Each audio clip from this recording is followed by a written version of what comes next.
De un pueblo organizado y luchador, sintonice el programa ¿Qué hace el pueblo por el pueblo? Todos los miércoles de 8:15 a 9 de la noche, conducido por el padre Rutilio Sánchez, en Radio Maya Visión, comunicación total. El pueblo unido jamás será vencido.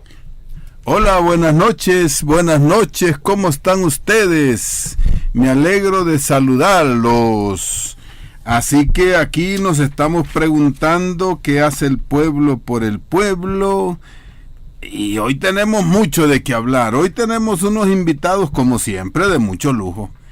Hace 77 años hubo una gran masacre allá en los territorios de Sonsonate, comenzando desde Joayúa hasta Taco, hasta Huachapán, y por el otro lado desde Zaragoza, Jayaque, todas esas partes, ¿verdad?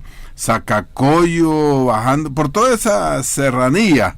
Y por supuesto se centraron mucho en Sonsonate, en Nahuizalco y Salco. Pues hoy vamos a hablar de eso. Qué fantástico, ¿verdad? Tener ahora una ocasión. Y digo fantástico por la fantasía que eso trae. Pero bueno, tenemos que hacer algunos comentarios. En primer lugar, quiero de manera muy especial y con mucha alegría saludar al profesor Luis Alonso Renderos y a su profesora esposa Laurita de Renderos. Siempre nos mandan cartas y por supuesto nos manda también una ayuda económica, queremos decirlo. Con esto compramos los DVD, compramos los CD, compramos y hasta el pasaje de algunos, como ahora los invitados que tenemos. Gracias, profesores, tanto Laurita como Luis Alonso, gracias. Bueno, también tenemos que hacer un comentario muy serio.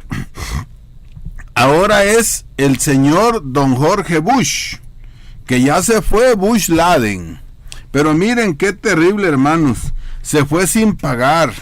Los presidentes, aunque hayan matado como este señor con tantas desgracias que llevó, imagínense, los presidentes se van y no pagan. Como se fue Paco Flores con el pisto, como Cristiani que se fue con más dinero, como el señor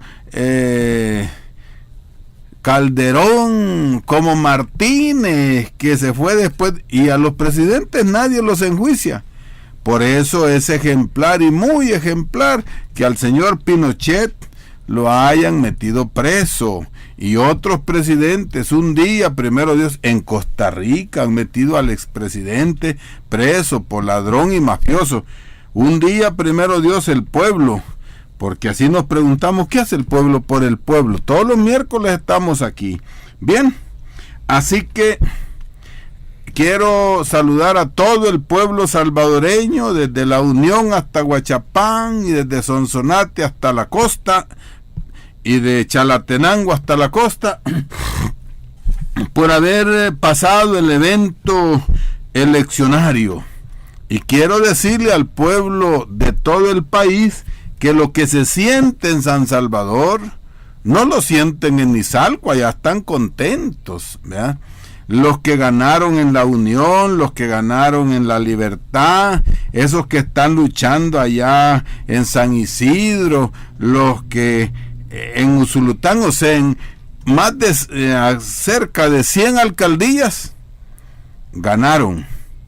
No se siente lo que aquí en San Salvador se siente, porque aquí no fallaron las encuestas, ganó la trampa.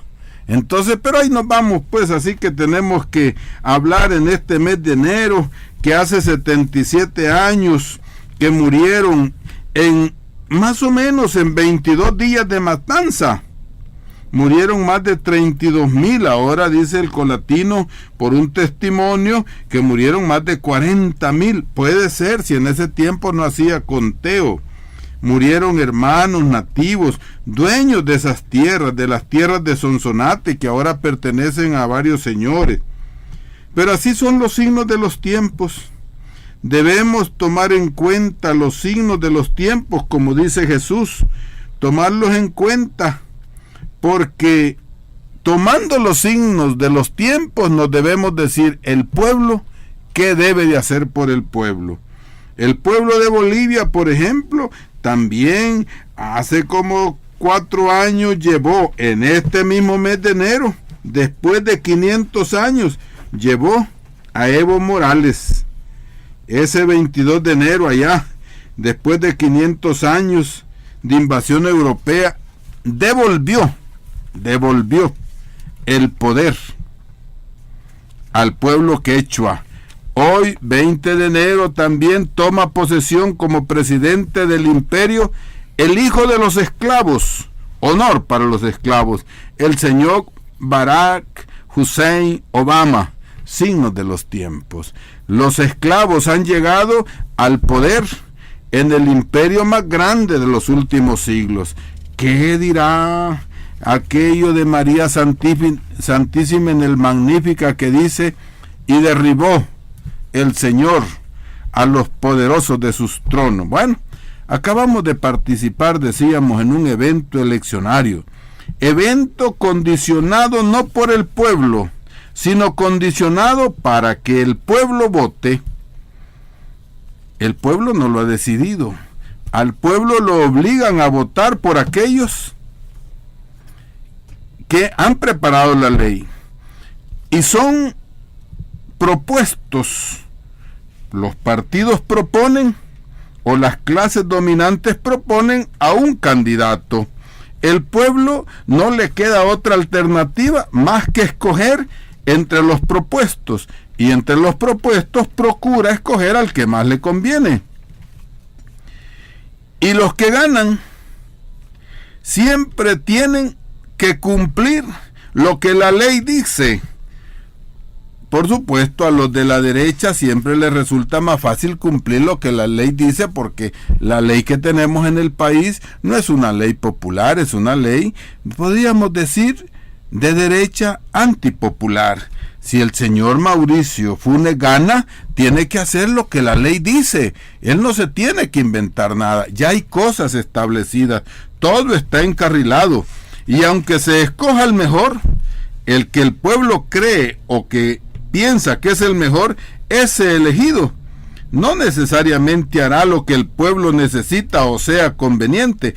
Ese tal elegido hará lo que la clase dominante de hace 500 años ha dispuesto que se haga. Por eso, a los de la derecha se les hace más fácil cumplir esas leyes, porque es de la misma clase dominante. Y por eso también el que escoge el pueblo a su favor también tiene que cumplir no lo que quiere el pueblo trabajador, no lo que quiere el pueblo necesitado y el pueblo rebelde, no. Para eso tiene que hacer todavía una doble presión, una doble rebeldía, como lo ha hecho el pueblo ecuatoriano. Han tenido que cambiar la ley, porque sin esa ley no va a cambiar nada. Lo ha hecho Bolivia, lo ha hecho Venezuela, lo ha hecho Argentina, lo ha hecho Monseñor Lugo y su pueblo en Paraguay, o sea, y en Europa también. Los pueblos que eligen a un nuevo gobernante, y si quiere que las cosas cambien, tiene que cambiar esas leyes que obligan al gobernante nuevo a hacer lo que ya dejó escrito el anterior. Todo eso hay que discutirlo, no lo podemos obviar ni dejar a escondidas. Tenemos que hablar de esto. ¿Qué hace el pueblo por el pueblo? Esa es la pregunta. En definitiva, pues, el gobierno, según la constitución que tenemos, está diseñado para que sirva a la economía del capital, no a la economía del pueblo. ¿Y quién es el que manda en un gobierno? La economía, el dinero. Oyendo algunos comentarios de esta semanita, yo se los quiero trasladar. Después vamos a hablar aquí con dos invitados que tengo de allá del pueblo náhuatl, del pueblo pipil. Hay varias teorías, que si es náhuatl, que si es maya, que si es esto y lo otro. Bueno, han nacido ahí y son hijos de los asesinados. Les quiero trasladar algunos comentarios que he oído, cosas que sucedieron ese día. Dijo una señora: en San Salvador salieron a votar los señores a demostrar su fuerza, su mayoría, pero todos venían con apellidos de origen extranjero. Ahí no habían Hernández, ahí no habían Ramírez, ahí habían Schurz, ahí habían Saca, ahí habían Quiñones, ahí habían esos nombres, ¿verdad? Grandes, ¿verdad? Ahí que van a ir apareciendo un García, eso no. Es esos que fueron emigrantes, pero son emigrantes adinerados, que vinieron aquí de diferente manera, pero ahora ya se los olvidó que fueron emigrantes en este país. Se aliaron con los que ya tenían dinero y poder aquí en este país. Y ahora, por supuesto, van a traer a otros emigrantes y de esa manera fortalecen su poder. El hecho de tener un apellido no tan español, ni tan colonizador, ni tan conquistador, quiere decir que han venido emigrando acá. Bueno, por ahí vayámonos, ¿verdad? Pero lo que decía una señora, miren, a pesar de eso, van a la urna de votación con petulancia y prepotencia. Y dijo otra viejita ahí sentada, porque yo me quedé sentado en el lugar donde me tocó votar, en la S. Dijo la señora, estos miren cómo llevan en compañía a sus trabajadores, y es verdad, y llegaban la doméstica, se imagino, con apellido S, donde yo estaba, o con R, y llevaban a sus trabajadores, ahí iba el motorista, ahí iba la doméstica, allí iba también, bueno, iban con su rebañito a votar donde el patrón decía. Bueno, comentó una señora, estoy repitiendo lo que oí, no estoy inventando, ¿cómo es posible, dijo, que este señor ofrezca que va a dar empleos? Si el gobierno ya no tiene nada, ya no es dueño de nada, ni de los correos, ni de los teléfonos, ni del agua, ni de la electricidad, ni de los contratos de las calles, porque las calles ya no las hace el gobierno, sino que son otras empresas de la empresa privada que hacen, y él solo le paga a esa empresa. ¿Y quién alquila? El gobierno no, el gobierno paga, pero es la empresa privada que da el trabajo. Entonces dice, ¿cómo es posible que este señor diga que va a dar empleo? El gobierno no puede ofrecer trabajo, y lo más que puede hacer, pues sí, en los ministerios, ¿qué tiene que hacer? A lo más de policía, pero ya ahora son empresas de policía que cuidan los ministerios. Allí en esos ministerios ya no hay trabajo para el pueblo, y un ignorante, mejor dicho, uno que no sabe leer ni escribir y solo puede mover bultos, ¿qué trabajo le van a dar al Ministerio de Hacienda, en el Ministerio de Agricultura y Ganadería, en el Ministerio de Salud? Pues sí, allí los que van a ir a trabajar ya son otros, ¿verdad?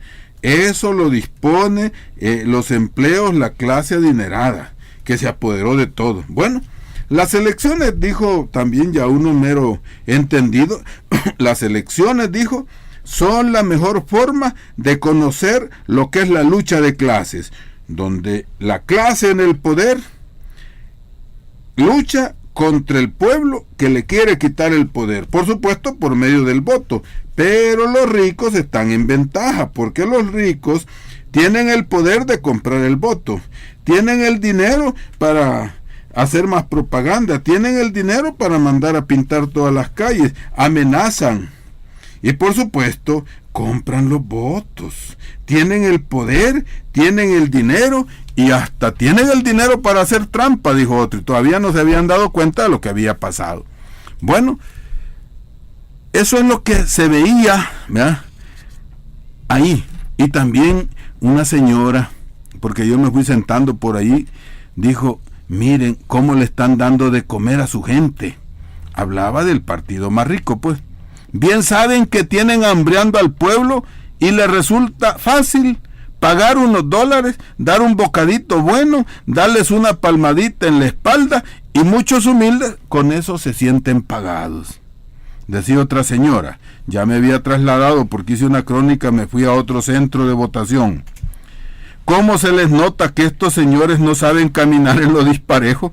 Y se sienten tambalear, dijo la señora, tambalear, cuando caminan a pie en lo desnivelado de las baches de la calle. Pero por radio dicen que todo está parejo.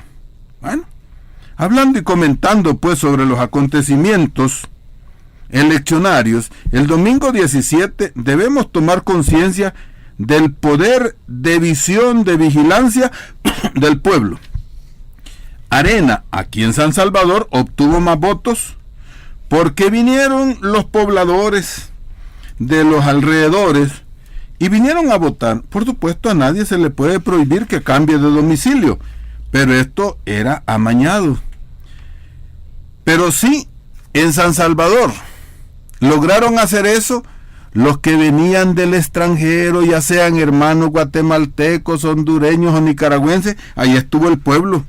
Y allí en esos lugares donde iban a ir, allí no ganaron en Usulután, no ganaron en La Unión, no ganaron en todos los pueblos, en algunos fronterizos sí, pero la mayoría de los pueblos fronterizos se mantuvo la vigilancia y no lograron hacer. Lo lograron hacer en San Salvador, pero no lo lograron hacer en otro lado. Yo los felicito, pueblo. ¿Qué hace el pueblo por el pueblo? Hoy vigiló las calles, detuvo buses, controló gente, y aquí tenemos a unos hermanos de ahí del centro de la masacre. Bueno, yo podría seguir hablando, ¿verdad? Porque realmente es maravilloso. Fue el pueblo el que vigiló.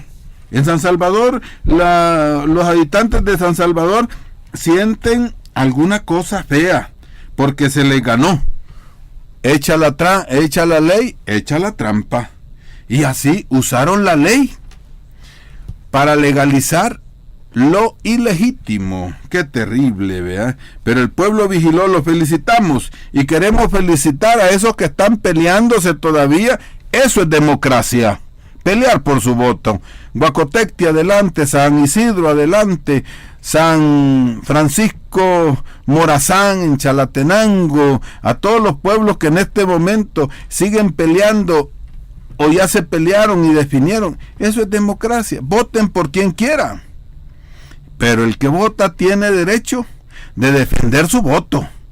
Eso es democracia, no trampa. Bueno, hermano, yo podría decirles bastantes cosas más, como por ejemplo, dijo uno, pues sí, de ahí lo saqué, vean, fallaron las encuestas. No, ganó la trampa. El país ha visto que en San Salvador ganó la trampa y están felices porque aquí se pusieron con todo. El capricho del señor feudal, del señor poderoso de este país dijo: San Salvador es de nosotros, y tuvieron mayoría de votos, pero no la ganaron. ¿Por qué? Porque al perder la vergüenza, al darse cuenta ustedes de lo que son capaces, dijo una señora: esos son de los mismos que mataron a Monseñor. Y es verdad, ¿verdad? Saludamos por eso a todos los municipios que han luchado y que hicieron que este país, ¿verdad?, inicie el cambio. Pero ahora no solo es cambiar, hermanos, hay que defender.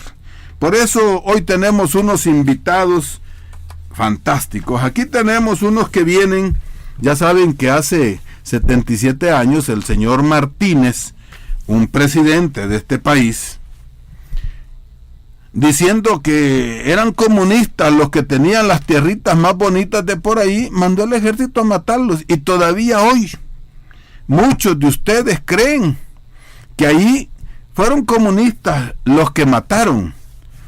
Y por supuesto aquí tenemos a Francisco Tepas de Sabana Grande, 64 años, y tenemos a Pedro Sánchez. Buenas noches, don Francisco. Buenas noches. ¿Qué le quiere decir a este pueblo? Échale un saludo a su familia que lo esté escuchando allá. Sí, en primer lugar, buenas noches, querida familia en Cantón Sabana Grande. Buenas noches, Nahuizalco y todos los pueblos que nos escuchan. Queremos decirles que hemos sido invitados esta noche para dar un pequeño recordatorio de la masacre del 1932. Aquí tenemos también a otro hermano, a don Pedro Sánchez. Como aquí vinieron tantos Sánchez a matar nativos, pues quedamos nosotros. Yo también soy Sánchez y este es de los mismos, pero a saber si será el mismo tronco familiar. Sánchez somos. ¿Cómo es su nombre completo? Bueno, buenas noches, mi nombre es Pedro Sánchez Vides. ¿Y de dónde es Pedro Sánchez Vides?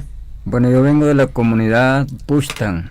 Bueno, nos vamos a someter, vamos a esperar, hermanos, que nos den un tiempito, unos 15 minutos para exponer la historia. Le quiero preguntar yo a Francisco Tepas, porque ustedes algunos ya saben bastante de esa historia, pero le quiero preguntar, Francisco, ya que tiene 64 años, según parece, no había nacido en ese tiempo. Cuéntenos, ¿cómo fue que usted oyó la historia del 32 desde niño? Sí, en primer lugar, cuando yo ya tenía 8 años, mi madre, Dios lo tenga en la paz del descanso, me contaba la historia porque ella tenía en ese momento 8 años de edad. Ella fue asustada y porque mi abuelo, que era su papá, lo habían afligido por el camino y le dijeron de que si llegaba a la casa, que ahí lo estaban esperando los soldados para matarlo. Por eso es que mi abuelo se escondió, y eso me contaba mi mamá. Yo tenía 8 años. Luego después, cuando tenía 10 años, yo ya estaba en la escuela. Mi profesora se llamaba Isabel Asensio, que era de Sonsonate. Ella había nacido en 1922, estaba de 30 años y me contaba la historia que en ese tiempo, cuando ella nos contaba, le rodaban lágrimas porque también sus padres, sus abuelos, fueron asesinados por el ejército en ese tiempo, acumulados de comunistas. Y ella decía de que los que mataron no eran los comunistas, sino los soldados, el ejército. Y por lo tanto, ella decía de que los malos eran los que habían muerto, y no, los malos eran los que mataron. Así, en esa forma, puedo darle un pequeño momento de historia. Así se entiende cómo estos señores del partido que hoy está en el gobierno llegan a Izalco a decir que no vuelvan los rojos porque los rojos matan. Correcto. Y los soldados no iban vestidos de rojo, ¿verdad? Los rojos fueron los que echaron la sangre, los inocentes, ¿verdad? Entonces le han dado vuelta a la historia. Correcto, ¿verdad? Así es. Por lo tanto, pues nosotros felicitamos que el Partido Rojo, que no lo vamos a negar, es un partido sano, un partido de gente pobre, gente que se pone la mano en la conciencia, que ve por el otro pobre, no como el que tenemos ahorita aquí en la capital, que él se ha aliado con personas del extranjero para oprimir al pueblo, para oprimir al campesinado. Bien, aquí tenemos Pedro Sánchez. Pedro Sánchez, su niñez, porque yo quiero decir, hermanos, que la niñez de los hijos de Sonsonate, Nahuizalco y de las tierras nativas fue una niñez muy oprimida, muy opresiva, que les negaron la verdadera historia. Pedro Sánchez, contanos de tu infancia, hermano, ¿qué recuerdas? Bueno, lo que puedo recordarles es de que en esos entonces yo estaba bien tierno, porque soy del 1941. Pero la verdad es que mis abuelitos me llevaban a sus terrenos, sus parcelitas que tenían, porque ellos eran de la comunidad de Sisimitepes, que colinda con Puxtan. Bueno, cuando ellos me llevaban, yo pasaba por esos callejones, pero yo veía por el lado de los paredones en los caminos que aparecían unos restos de personas que los habían asesinado. Y como yo oía decir que había pasado un fusilamiento y que... ¿Qué edad tenías?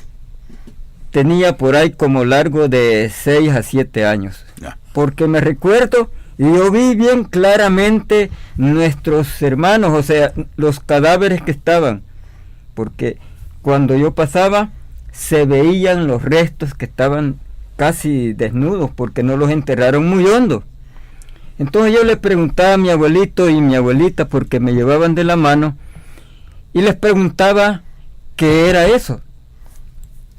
Mira, me decía, hace poco que hubo un fusilamiento aquí por estos lugares de Nahuizalco y toda esta zona de Sonsonate. Y estos son vecinos de aquí, de esta comunidad, donde también tu abuelito te pudiera contar que sus vecinos, sus familiares de ellos, también fueron asesinados en estos tiempos. Entonces, recuerdo pues esos lugares donde Hoy me recuerdo, cuando paso por ese lugar, me recuerdo que allí estaban ¿Cómo se sepultados. llama ese lugar? Se llama la comunidad Puxtan, zona norte. Por ese lado yo camino muy seguidito, pues ese es mi camino. Pero hacia el otro lado, a linderos, casi con la comunidad de Tascuiluzlan también, yo cuando me llevaba y mi mamá me decía, anda, tráeme ahí una libra de azúcar allá en la tienda, y ahí pasás por ahí, no vayas a tener miedo. Entonces por ahí yo veía otros 3 bordos donde aparecían también que los restos de estos hermanos se estaban ya como en el aire, porque todo pues sí, como quedaron bien bajitos, ¿va? No los enterraron muy hondo, entonces ahí se veían los restos de estas otras personas que habían asesinado. Bien, don Francisco Tepas, yo quiero preguntarle, ¿cómo fue que usted fue descubriendo que la historia que le habían contado era al revés, aparte de que su profesora le dio ese conocimiento, porque esta profesora era hija de mártires, pero ya en su conciencia, yo sé que ahora es un colaborador católico cristiano de su parroquia, pero en su conciencia, en su historia, en su sangre, ¿cómo fue que fue cayendo en la cuenta de la gran mentira de esta sociedad? Sí, en primer lugar, nosotros con otros amigos crecimos juntos, hacíamos comentarios sobre esa masacre, y hay algunos libros escritos que están al favor del ejército, al favor de los gobiernos que han venido surgiendo en esa coyuntura política, pero que todas las veces que ellos hablan nunca dicen la verdad. La verdad lo tiene el pueblo, la verdad lo tenemos nosotros, porque para hacer verdades todos los asesinatos quedaron a la impunidad. Por lo tanto, me contaba también mi abuelo que el que mataron allá donde yo vivía, que ahora es terreno de mi hija Faustina, ahí donde está la casa, a unos 10 metros, asesinaron a un mentado Úrsulo Flores, que era familiar de mi padre, y por lo tanto nadie hizo justicia de eso. Y quiero contarle también de que allá en Sabana Grande tenemos una comunidad, un cantón vecino que es Cantón Cuyuapa Abajo, y ahí existía un señor llamado Abraham Castillo. Él tenía un terreno y tenía ganados, y todos los muchachos que se huyeron en ese tiempo se fueron a hospedar en ese terreno, y por lo tanto cuando el ejército llegó, él tuvo gracia y misericordia por esos hombres. Por lo tanto mandó a un campista de él y le dijo, si van a matar la gente que encuentren aquí, supuestamente creen ustedes que están aquí, pero no quiero que me maten el ganado. Mandó un campista, mandó a sacar el ganado, pero él llevaba orden de no sacar el ganado solamente, sino sacar la gente que estaba ahí refugiado. Por lo tanto, así vine descubriendo cuántas cosas hicieron, cuánta masacre hubo en muchos lugares, a través de mi estudio, a través de comentarios de nuestros abuelos, y hemos podido ver que todo lo que está escrito en algunos libros no es verdad. Hay mucha mentira hasta el día de hoy de todos los gobernantes y de las masacres. Esa es la historia de un hermano, también como Abraham Castillo, era un nativo, era de la raza, que había llegado a tener la bendición de Dios de tener tierras. Pero también tenemos otro, como el que nos va a contar aquí don Pedro Sánchez, de un señor llamado Gavino Mata. ¿Cómo es la historia de Gavino Mata? Todo lo contrario, porque hubo de todo, ¿verdad? ¿Qué es lo que hizo Gavino Mata? Bueno, yo quiero contarles algo de lo que nuestros mayores nos cuentan. Ya algunos ya fallecieron, pero todavía hay personas mayores que nos están transmitiendo, y que ellos se dieron cuenta muy bien de eso. Nos cuenta este tal señor de que este señor Gavino Mata era un señor que ya tenía parte de las propiedades que se tomó de parte de nuestros hermanos, porque es muy cierto, la comunidad de Tascuiluzlan colinda con mi comunidad, y desde esa comunidad de Tascuiluzlan sigue este señor con sus propiedades hasta el lugar donde se le llama Mirazalco, y sigue después de Mirazalco hasta el pueblecito que se llama La Majada. Entonces, según estos hermanos que nos cuentan, dice que este señor trabajaba donde este tal Gabino Mata, y entonces dice que mandó a llamar a toda la gente, porque como él bien sabía cómo estaba el negocio allí, el convenio, entonces los mandó a llamar a todos sus trabajadores y les dijo que allí iban a estar donde él, y que él les iba a dar alimentación, y que por todo no se preocuparan porque él los iba a cuidar. Entonces, en esos entonces pues se presentaron todos los colonos y algunos vecinos que todavía pues no habían entregado sus escrituras con él, sino que estaban como trabajadores con él. Entonces les dijo que llevaran sus escrituritas de cada quien de sus parcelas, y que él los iba a guardar porque con él no les iba a pasar nada. Entonces vienen ellos, se presentaron y llevaron sus escrituras y se los entregaron. No tengan pena, no tengan miedo, porque aquí conmigo no les va a pasar nada. Entonces, en ese caso, dice que les dijo él, para que no pierdan tiempo, les dijo, me van a hacer este trabajito. Y les dio una red que decimos nosotros que se ocupa para los matates, donde se ocupa para la tapizca del maíz. Entonces le dio una red entre dos y les dijo, pónganse a desatar estas redes para que saquen la pita ya en limpio, y así en otra ocasión lo vamos a ocupar. Entonces ahí en una gran bodega donde guardaba zacate y todo, porque tenía ganadería, allí los mantuvo él, les daba de comer, ahí dormían. Y bueno, todos llegaron y entregaron sus escrituras. Pero como él bien sabía cuál era el trance que tenían con los jefes de los cuarteles, allí los mantuvo. Y después los sacaron con piocha y pala a hacer una gran zanja en su mismo terreno. Eso está en la comunidad que se le llama Mirazalco. Entonces, les dio pico y pala, o sea, piocha y pala, y cada quien con su pareja, y los sacó al campo a trabajar, a hacer las fosas donde los iban a sepultar. Cuando ese momento fue, entonces, los jefes y él ya estaban muy de acuerdo, y llegaron los jefes, y con esa misma pista que ellos habían desatado las matatas, lo manearon de dos en dos y lo sacaron para la fosa donde ellos habían trabajado, y ahí donde fue el fusilamiento. Bueno.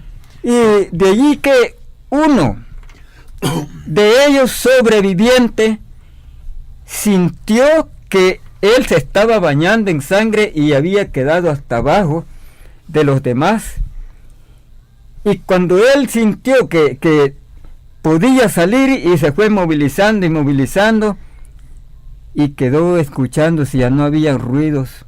Entonces cuando oyó él que no había ruidos, él salió y con los dientes se mordió la pita y se desató, pero agarró camino por unas barrancas que ahí pasó su noche. Entonces este sobreviviente fue que anduvo contando y se le preguntó a sus familiares que cómo fue, y él contó todo eso. Entonces, pero sí hay señores mayores que todavía están. Bueno, aquí están los testimonios, ¿verdad? Don Francisco Tepas tiene algo más que decirnos. Está abierto el teléfono, el tiempo es corto, pero esperamos que se ciñan a esta historia. Tenemos mucho de qué hablar de las elecciones, pero hoy les pido de favor que sea comentario sobre la masacre del 32. Señor Tepas, ¿qué nos dice? Ya vamos a esperar la llamada, no corte. Sí, lo que puedo contar es que esa matanza, esa masacre se dio porque, según el presidente de ese tiempo, que se llamaba Arturo Araujo, pensó que con reprimir podríamos decir, ponerles trampa a los trabajadores de ese tiempo, porque en ese tiempo ganaban 50 centavos por día, y pensando de que así podía recuperar, les pagó a 25 centavos de colón en ese tiempo cada día de jornada. Una pregunta, sí. ¿Fue el señor Araujo o Maximiliano Hernández Martínez? Fue el señor Araujo que comenzó eso, porque Maximiliano Martínez no era presidente todavía en ese momento. Fue posterior a eso. Posteriormente. Bien, ahí tenemos una llamada. ¿Quién nos habla? Hola. Buenas noches, padre. Adelante, pregúntenos, concentrémonos en la masacre del 32, señor Roel. Bueno, decirle precisamente que el general Martínez, en la época de Arturo Araujo, que era presidente, el ingeniero, entonces sucede, Martínez era ministro de la guerra, así le decían. Y el Partido Comunista fue a elecciones el 31 y ganó las elecciones de municipales, la cual le dio golpe de estado a Martínez para anular lo que trata de hacer los comicios municipales, y que el Partido Comunista iba a poner los primeros diputados en la asamblea. Por eso le dieron golpe de estado y se levantó el campesinado en una insurrección precisamente, pero sin armas. Y cuando le como la que ha hecho Huacotecti, como la que ha hecho San Isidro, sí, que han exigido el reconocimiento del voto, sí, pero ya, para comparar las historias y entendamos lo pacífico de aquella manifestación. Por allí voy. Entonces, decirle de que entonces ¿qué sucede? Se dio eso, y entonces el señor Maximiliano Martínez nació en San Matías, y el que hizo la masacre de los 50,000 y 30,000 desaparecidos en el 32. Entonces, y en el 1980, la masacre que hicieron, lo que se trata de hacer el mismo gobierno arenero que hoy tenemos, en el Mozote, que fueron 1,500 que mató, entre niños y jóvenes y todo, hasta ancianos, ¿verdad? Y ahora tenemos precisamente lo que ha ocurrido, el fraude que ha hecho la arena para ganar lo que trata de hacer la capital. Bueno, muchas gracias por el aporte. Permítame que ya voy a terminar. Entonces, esos son los mismos que vienen de 32 gobernando, y que tenemos aquí este gobierno que ya debemos de sacarlo en estos días próximos. Gracias por su aporte. Gracias, padre. Gracias. Le agradecemos, Rogel, porque aquí los hermanos queremos oírlos a él. Tenemos otra llamadita, vamos a ver qué nos aportan o qué nos preguntan sobre la masacre del 32. ¿Quién nos habla? Muy buenas noches, le habla Juan Antonio Alfaro. Juan Antonio Alfaro, ¿de dónde? De aquí de Soyapango. Sí, adelante. Solamente hacerle un breve comentario con respecto a lo que pasó en el 32. Afortunadamente, tuve la oportunidad de conocer a Miguel Marma, allá por los 80, porque era secretario general del sindicato de etiquetas y elásticos, seccional de estitas, y él comentaba, pues, en una reunión de equipo que teníamos, nos comentó cómo hacer, Adelante. Bueno, adelante. Sí, nos comentaba acerca de cómo asesinaron a Farabundo Martí, y en la zona donde lo asesinaron, que Farabundo Martí fue asesinado y fusilado donde hoy es la comunidad 22 de abril. Allí a Miguel Mármol también la llevan, y ese pelotón de escuadrón de fusileros quisieron desestimar la voluntad del pueblo, y vieron pues como la gente surgió y peleó, pues, y batalló, que hasta hoy pues sigue la lucha, pues. Sí, solamente aclarar que realmente se ha hecho entender que allá se hizo una insurrección armada. Era armada de machetes, y más que insurrección era una cuestión de protestas. Así es. ¿Verdad? Porque allí no hubo combates, y estoy respondiendo a nombre de ellos, ¿verdad? Sí, porque quiero que se aclare la historia, quisiéramos que se aclarara la historia. Allí no hubo combates, no hubo masacre, el pueblo protestaba. Sí, bueno, gracias, y los aportes que nos ha dado también el hermano Rogel son muy oportunos, ¿verdad? Aquí nos quieren aportar, el hermano Tepas nos quiere aportar algo de su historia. Escuchémoslo. Gracias por participar. Por lo tanto, los 77 años que han transcurrido de esa gran masacre, casi nadie le gusta hablar de esto por miedo, por temor. Y ustedes saben. Y quiero aclarar, los que viven en Sonsonate, porque aquí en San Salvador es fácil hablar. Correcto. Allá es donde se pica piedra, que hay que hablar. Adelante. Solamente nosotros, los dos que hemos sido invitados esta noche, hemos tenido la capacidad de orientar a algunas personas que se han dejado transmitir esta triste historia del 32, y que estamos con ganas en el cantón Puxtan, en el cantón Sabana Grande.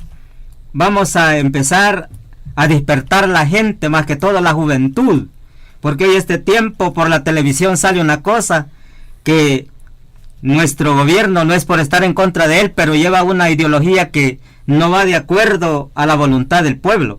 Por lo tanto, queremos despertar con esta historia y esa tristeza, esa masacre que hubo, dando mucha orientación sobre los conocimientos que tenemos nosotros, no por algunos libros que han salido a favor de la Fuerza Armada de ese tiempo, sino con la propia historia y nuestro propio testimonio de seres que nos han participado su sufrimiento en ese tiempo.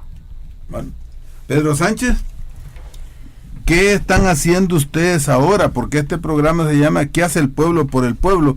Ustedes ahí en esas zonas, ¿verdad?, de historia, que los han reprimido, que les han prohibido a sus mismos padres de ustedes, les prohibieron enseñarle a ustedes sus hijos. ¿Qué están haciendo ahora porque esta historia salga? Bueno, sí, gracias.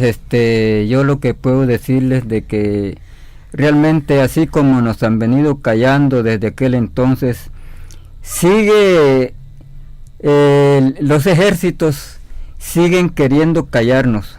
Porque le voy a decir de que en mi comunidad y alrededor de Nahuizalco hay muchos que están como de oreja y ojo, controlando quienes estamos como motivando y despertando a la gente.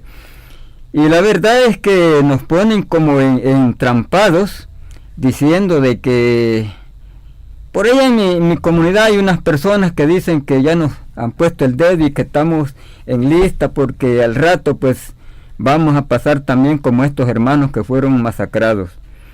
Pero la verdad es que por mí siento de que es una gran necesidad despertar al pueblo y que la niñez y la juventud conozca lo que sucedió y que no ignore que nosotros tenemos derecho también a defender nuestros lugares, nuestros derechos que tenemos, y por eso decimos que, como dijo aquí el compañero Francisco, estamos como intentando a reunir a la gente y tratar de decirles y enseñarles que aquel entonces lo tenemos como ejemplo y que hoy nuevamente tenemos que unirnos los pueblos y hacer más que todo lucha para poder despertar a ese pueblo y que ya no siga engañado, sino que sigamos trabajando por defender nuestros lugares. Quiero preguntarle, Francisco, ya para irnos despidiendo, ¿qué le decía a su papá y su mamá cuando usted le preguntaba sobre estos acontecimientos? Bueno, como mis padres no conocieron escuela, ellos decían de que el general Martínez era el gobierno que habían tenido mejor. Todavía hay gente que dice que por qué no vuelven esos tiempos. Nosotros, con nuestro esfuerzo, con nuestro pequeño estudio que tenemos, les hemos dicho de que es el gobierno más desdichado que tuvimos en El Salvador, porque siendo él un hombre con las leyes en las manos, y hizo lo que él quiso con el pueblo ignorante, por decirlo así, por falta de estudio, por falta de conocimiento, se dejaron involucrar de esos engaños que ellos ponían a la gente. Bien, y eso todavía se dice porque muchos, cuando ven a los herederos de Maximiliano Hernández Martínez, que hoy se llaman republicanos nacionalistas, dicen ese es el gobierno que queremos, porque, como muy bien ha dicho usted, la ignorancia es terrible. Bueno, nos vamos a ir despidiendo. ¿Algún saludo de despedida? Sí, solamente agradecer al pueblo que nos ha escuchado esta noche y decirle que no nos cansemos en esa lucha, en esa batalla que llevamos, uniéndonos más como hermanos, incluso como iglesia, porque yo trabajo en iglesia. Quiero decirle también a mi familia que esta noche pase feliz noche y que mañana estaremos juntos.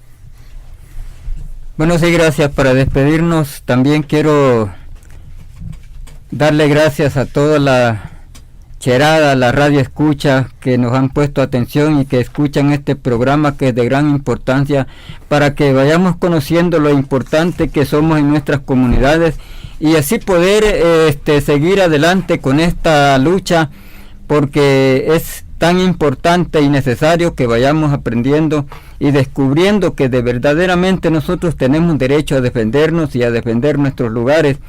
Así que a todos los que nos han escuchado, muchas gracias, y en una próxima ocasión nos podemos volver a ver por aquí. Bien, gracias por habernos llamado, Rogel y el otro hermano. Gracias, lástima que teníamos que escucharlos a ellos. Y para ir terminando, decirles que mañana jueves en Sonzacate, desde las 3 de la tarde, estamos reunidos de todas las comunidades de los municipios cercanos, de Sonsonate, de San Julián, de Sonzacate, por supuesto, de Caluco, de Nahuizalco, de Sisimite, de todos esos lugares, desde las 3 de la tarde hasta las 5 que terminamos con misa en Sonzacate mañana jueves.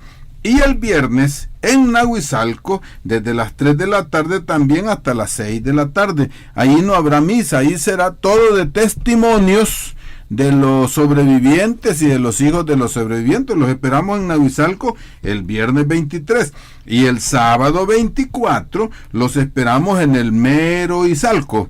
Ahí vamos a hacer una manifestación desde la iglesia de los Blancos, que es la iglesia central, digamos, hasta la iglesia de los nativos, que es donde está el grupo se llama El Llanito, donde están los cementerios generales. Ahí hay más de 8,000 muertos, 8,000. Bueno, así que los esperamos. Gracias por el aporte y les animamos que en su familia, que en sus casas, ya que nos aportaron, ahí platiquen. Y quiero decirles que de estas cosas allá, hablar de eso en Izalco, en Nahuizalco, y cuando nosotros los sacerdotes llegamos nos dice: padre, no hablen de eso, que aquí es peligroso. Así que desde aquí les mandamos una voz de libertad a todo ese pueblo, y especialmente hoy que han tenido un signo de recuperar para el pueblo, y esperamos que tengan buena administración en Izalco, en Nahuizalco, en Sonzacate, en Sonsonate y en todo ese lugar. Que Dios los bendiga. Nos veremos el viernes. Aquí los esperamos. Para el pueblo lo que del pueblo, porque el pueblo se lo ganó. Si quieres conocer las actividades de un pueblo organizado y luchador, sintonice el programa ¿Qué hace el pueblo por el pueblo? Todos los miércoles de 8:15 a 9 de la noche, conducido por el padre Rutilio Sánchez, en Radio Maya Visión, comunicación total. El pueblo unido jamás será vencido.